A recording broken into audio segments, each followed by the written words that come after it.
नमस्ते प्यारे बच्चों, स्वागत है आपका रामरूप शर्मा चैनल पर। मैं हूं रामरूप शर्मा और आज की जो मैं वीडियो लेके आया हूं आपके लिए वो बहुत इम्पोर्टेंट इसलिए है कि मैं केमिस्ट्री की एक स्ट्रेटेजी बताना चाहता हूं केमिस्ट्री पढ़ने के लिए। आपने बहुत ज़्यादा स्ट्रगल केमिस्ट्री को पढ़ने में, याद करने में किया होगा। अक्सर बच्चे करते हैं क्योंकि केमिस्ट्री के बारे में ये माना जाता है कि अगर शाम को आपने पढ़ लिया तो कल सुबह को और कल दोपहर तक वो आपको ध्यान नहीं रहेगा या उसमें मिक्सिंग हो जाएगी या गड़बड़ सड़बड़ हो जाएगी।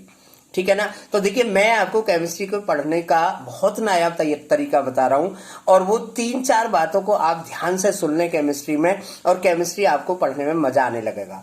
सबसे पहली बात, केमिस्ट्री को जब स्टार्टिंग में पढ़ें तो कुछ कहानी बना के पढ़ें। या तो कहानी आपकी बुक में, टेक्स्ट बुक में या जहां भी पढ़ रहे हैं वहां पर दी हुई है, और अगर नहीं दी हुई है तो उसके पीछे कुछ ना कुछ थॉट प्रोसेस बना लो। या तो उसकी कोई हिस्ट्री है या कुछ इमेजिनरी आप हिस्ट्री निकाल लो।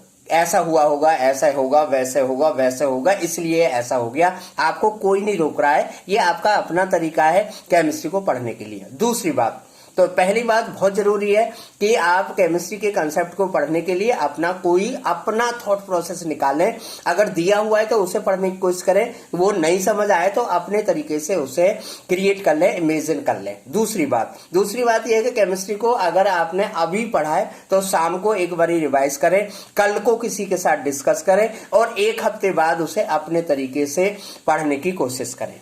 तो अगर दूसरा तरीका है ये कि उसे कम से कम 3 बारी आप उसे ले जाइए।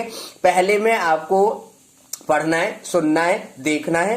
दूसरे में आपको डिस्कस करना है किसी के साथ में, किसी के भी साथ डिस्कस करो। बहुत सारे अच्छे बच्चे तो ऐसे होते हैं कि दीवार के सामने खड़े होकर, शीशा के सामने खड़े होकर खुद ही उसको दूसरा पार्ट मान लेते हैं, यानी कि सेकंड पर्सन मान लेते हैं और अपना कुछ ना कुछ सुनाते रहते हैं। हाँ भाई ठीक है, अच्छा ऐसा है ना, ये तो नहीं हो सकता, जो तुम कह रहे हो वो तो नहीं है। तो एक बात है, ये 2 बात हो गई। अब तीसरी बात यह है कि कोशिश करें केमिकल फॉर्मूला लिखने की, केमिकल इक्वेशन लिखने की, बैलेंस केमिकल इक्वेशन लिखने की। यानी कि केमिस्ट्री के ज्यादातर जो पार्ट है वो केमिकल फॉर्मूला या फिर केमिकल इक्वेशन की फॉर्म में पढ़ने की कोशिश करें। ठीक है ना।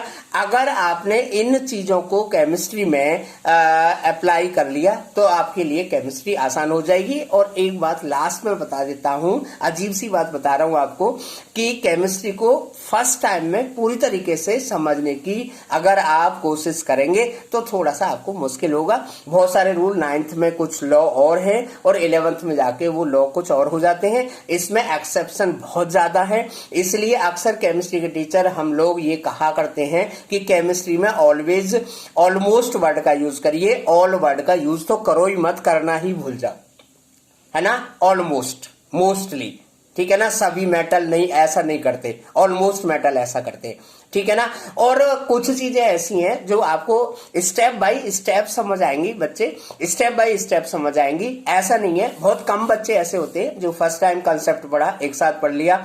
आपको ज्यादातर बच्चे ऐसे होते हैं फर्स्ट टाइम में 30-40% समझ आया, सेकंड टाइम, थर्ड टाइम और फोर्थ टाइम में फिर वो समझ आ जाता है। तो कोई अजीब बात नहीं हुई यार, उन्होंने एक बारी पढ़ने से समझ आ गया, हमने 3 बारी पढ़ लिया, ठीक है ना। तो इन स्टेप्स का यूज करें, आपको केमिस्ट्री 100% समझ आने लगेगी। मेरे साथ इसी तरीके से बने रहिएगा। और अगर आप पढ़ना चाहते हैं रेगुलर, अगर आप पढ़ना चाहते हैं सिस्टमेटिक, अगर आप पढ़ना चाहते हैं कॉम्प्रिहेंसिव तरीके से, कॉम्पिटिटिव लेवल पर पढ़ना चाहते हैं, तो अनअकैडमी में मेरे साथ जुड़ जाइए और मैं आपको वहां पर जुड़वाने में मदद भी करूंगा। आप बढ़ते रहिए, पढ़ते रहिए और बढ़ते रहिए।